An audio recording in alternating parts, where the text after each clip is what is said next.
दोस्तों नमस्कार। मैं हरीश गहलोत।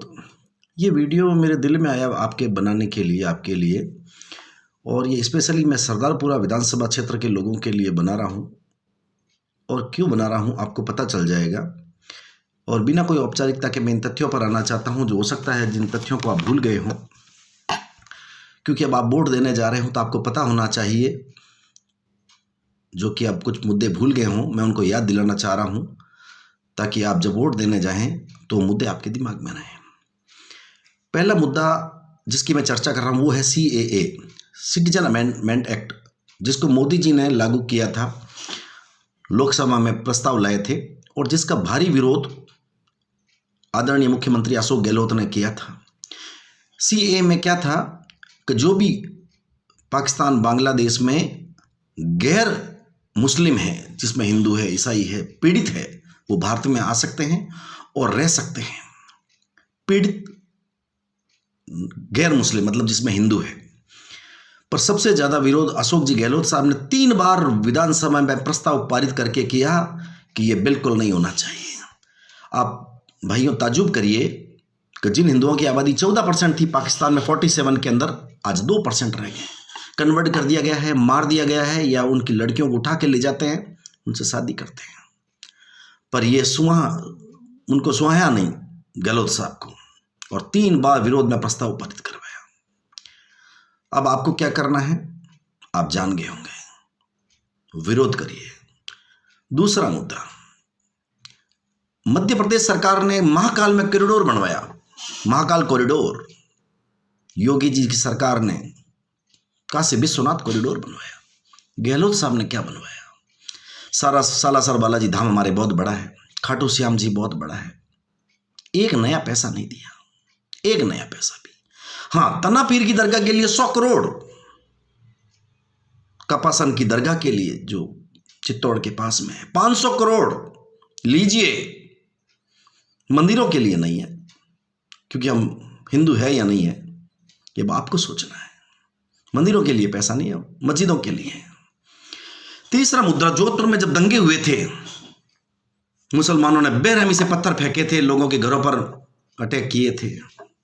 गहलोत साहब ने रात को कोर्ट खुलवा के उनकी जमानतें करवाई थी।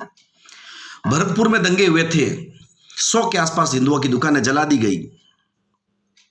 गहलोत साहब के आगे मुद्दा उठाया गया तो गहलोत साहब ने कहा ये सब हिंदुओं की गलती है, ये सब RSS वाले हैं, इन्होंने भड़काऊ नारे लगाए। भड़काऊ नारे क्यों लगाते हैं? अब बोलिए, इस देश के अंदर जय श्री राम का नारा लगाना भी अपराध है गहलोत सरकार में। क्या करना है? विरोध करिए। चौथी बात, माली समाज इतना बड़ा है, टिकट कितना माली समाज को मिलता है? 1। किसको? स्वयं को, गहलोत साहब को। अभी एक और टिकट मिला भगवान साय सैनी को, वो सचिन पायलट राहुल गांधी से लड़ झगड़ के लेके आया है। वो कह रहा इतना बड़ा सैनी समाज है, अशोक जी क्यों नहीं टिकट दिलाते माली सैनी समाज को? वो इनकी मेहरबानी से नहीं, इनके लिए तो अपना मैं खुद, अशोक गहलोत स्वयं और उसका बेटा, इसके लिए कोई समाज नहीं है, कोई कुछ नहीं है। चौथी बात, अभी आपने जिले खूब सुने होंगे, 22 जिले बना दिए। 5 साल कहाँ थे आप? उसके पहले 2 शासन और किए आपने, कहाँ थे आप? तब जिले क्यों नहीं बनाए? जिले नहीं बनाए, आपने प्लॉट काटे हैं। जिले तो 5-6 जरूरत थी, 22 जिले क्यों बनाए? वोट लेना है। और एक मुद्दा, OPH scheme, old pension scheme, 2004 के अंदर OPH स्कीम को बंद कर दिया गया, पर इस आदमी को वोट चाहिए थे तो वापस लाया। और कंगाली के हालात पैदा कर दिए जाएंगे। दोस्तों, ये पैसा कोई अशोक गहलोत अपना प्लॉट, जमीन, मकान बेच के नहीं देने वाला। ये आपके ही पैसे हैं, आपकी जेब से लगने वाले हैं। ये बर्बाद कर देगा आपको सबको। विरोध करिए, वोट मत दीजिए इस आदमी को। छठा मुद्दा, इसको प्राउड है जोधपुर में मंडोर की जनता पर और मुस्लिम समाज पर।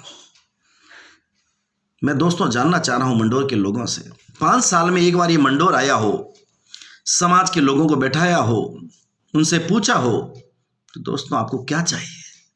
क्या मैं ऐसा करूं मंडोर के लिए, एक सामुदायिक भवन बनवाऊं, क्या करूं, कोई स्कीम लाऊं, कोई योजना दूं आपको आपके क्षेत्र के विकास के लिए। मैं व्यक्तिगत विकास की बात नहीं कर रहा हूं, मैं क्षेत्र के विकास की बात कर रहा हूं। एक बार नहीं आया, फिर भी आप क्या करेंगे? दोस्तों, विरोध करिए। अब भी आपके रगों में खून दौड़ रहा है सूरवीरों का, तो इस आदमी को वोट मत दिए। और यदि आदमी जीतता है ये, तो ये तय मान लिया आपकी रगों में खून नहीं, पानी दौड़ रहा है। ये किसी का सगा नहीं है और ये किसी का भी सगा नहीं हो सकता है। इसलिए सचेत रहें, सावधान रहें और विरोध करें और इस आदमी को जीतने न दें। और यदि जीतता है तो पूरा सरदारपुरा क्षेत्र हारेगा, सरदारपुरा की जनता के एक एक व्यक्ति हारेगा, ये उन सब की हार होगी। इसलिए विरोध करिए, इसको वोट मत करिए, इसके विरोध में वोट करिए। धन्यवाद। जय हिंद।